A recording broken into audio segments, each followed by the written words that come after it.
और खेल खत्म होने के बाद भारत ने 6 विकेट के नुकसान पर 339 रन बना लिए हैं। एक समय तो ऐसा हो गया था कि लगभग आपके 140 रन के आसपास 6 विकेट गिर चुके थे और ऐसा लग रहा था कि टीम इंडिया वहां से इस मुकाबले को पूरी तरह से बांग्लादेश को तोहफे में दे देगी। लेकिन अश्विन और जडेजा ने टीम इंडिया की डूबती हुई नैया को संभाल लिया, या फिर ये कहें टीम इंडिया को इस पहले टेस्ट मैच में बचा लिया।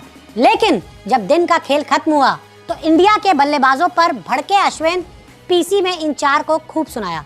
ये अश्विन की तस्वीर है, ये उनके हाथ में माइक है और जो मैच प्रेजेंटेशन होता है उसमें अश्विन आए और वहां पर उन्होंने भारतीय बल्लेबाजों की खूब क्लास लगाई। क्या कहा उन्होंने, बताते हैं। तो देखिए, चेन्नई टेस्ट में जड़ा शानदार शतक। सबसे पहले अश्विन की बात करनी होगी, एक शानदार सेंचुरी, दमदार सेंचुरी। जब टीम इंडिया नीचे लगी हुई थी तब अश्विन आए, उन्होंने धमाकेदार बैटिंग की, शतक जड़ दिया।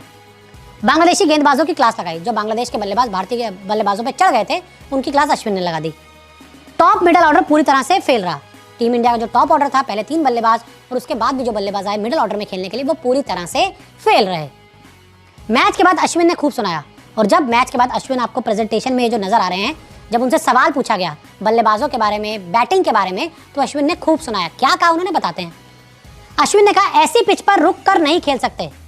अश्विन से जब पूछा गया पिच के बारे में तो उन्होंने कहा, ऐसी पिच पर रुक कर नहीं खेल सकते। ये सबसे पहले अश्विन का पहला बयान था। फिर अश्विन ने कहा, ऐसी विकेट पर आपको शॉट खेलने होंगे। यह अश्विन का दूसरा बड़ा बयान कि ऐसी विकेट पर आपको शॉट खेलने होंगे। फिर उन्होंने कहा, जैसे ऋषभ खेला वैसे ही खेलना चाहिए। जिस अंदाज में ऋषभ पंत बैटिंग कर रहे थे उसी अंदाज में आपको बैटिंग करनी चाहिए। यानी कि अपने इस बयान से अश्विन एक क्लियर मैसेज दे रहे हैं टॉप और मिडिल ऑर्डर के बल्लेबाजों को कि भाई, ये टेस्ट में यहाँ पर चेन्नई में रुक रुक कर खेलने से कुछ नहीं होगा, आपको मारना होगा, गेंद पर थोड़ा हार्ड जाना होगा। और ये इस माध्यम से समझाने की कोशिश कर रहे हैं रोहित को, विराट को, राहुल को कि भाई आप कुछ नहीं करके गए हो, आप पूरी तरह से इस पारी में मैच में फ्लॉप गए और आपको पता ही नहीं था कि किस अंदाज में यहाँ पर बैटिंग करनी थी। बैटिंग का अंदाज वही होना चाहिए था जो ऋषभ पंत का था, जो रविंद्र जडेजा का था और जिस अंदाज में आर अश्विन ने इस पारी में इस पिच पर बल्लेबाजी की, क्योंकि बाकी तो बल्लेबाज थे वो आउट होकर चले गए। यहाँ पर आपको रन बनाने के अवसर ढूंढने थे। तो बातों ही बातों में अश्विन ने बता दिया, समझा दिया ऊपर के बल्लेबाजों को कि भाई जब हम यहाँ बना सकते हैं, हम यहाँ रन जोड़ सकते हैं, तो आप क्यों नहीं जोड़ सकते। और इस तरह से खेला जाता है ऐसे विकेट्स पे। साथ ही आपको बताएं, चेन्नई की विकेट पर अच्छा बाउंस था।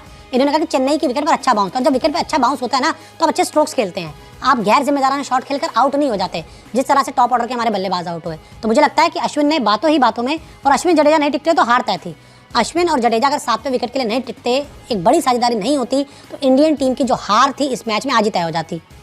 अश्विन जडेजा ने दमदार 195 रन जोड़े, अभी भी नामाद है और उम्मीद कल ये होगी 339 को 400, 450, 500 तक ले जाएं, जिसके बाद बांग्लादेश इस टेस्ट मैच में वापसी ना कर पाए। सोचिए अगर इसमें से 200 रन हटा दीजिए तो आप 140 के आसपास 6 आउट थे, वहाँ से अश्विन जडेजा भी आउट हो जाते तो आप 200 पे नीचे पारी से मिट जाती। 200 जोड़िए 175 नहीं बना पाते। और हमारे जो टॉप ऑर्डर ऋषभ पंत ने भी तेज 39 रन की पारी खेली, जिनकी उन्होंने तारीफ की। तो सोचिए अगर हमारे ये जो अश्विन, जडेजा, पंत के रन आए वो नहीं आते तो क्या होता, 150 पर आप ऑल आउट हो जाते। वो जो टॉप ऑर्डर के बल्लेबाज हैं, बड़े बड़े बल्लेबाज हैं, 40-40 दिन की छुट्टी पर रहते हैं, दिलीप ट्रॉफी नहीं खेलते, कोई लंदन में जा रहा है, कोई ऐड शूट कर रहा है, कोई हॉलीडे मना रहा है, मतलब मजाक चलता रहता है। भाई देख लो, अगर ये रन बना सकते तो रोहित नहीं बना सकते, विराट नहीं बना सकते, राहुल नहीं बना सकते। और बातों ही बातों में इन्होंने समझा दिया कि भाई कैसे क्रिकेट खेला जाता है और कैसे क्रिकेट खेलना चाहिए। ये आदमी गेंद से भी कमाल करेगा, बल्ले से भी ये करे, तो बाकी जो बल्लेबाज हैं उनको किसके लिए रखा गया, मूंगफली छीलने के लिए।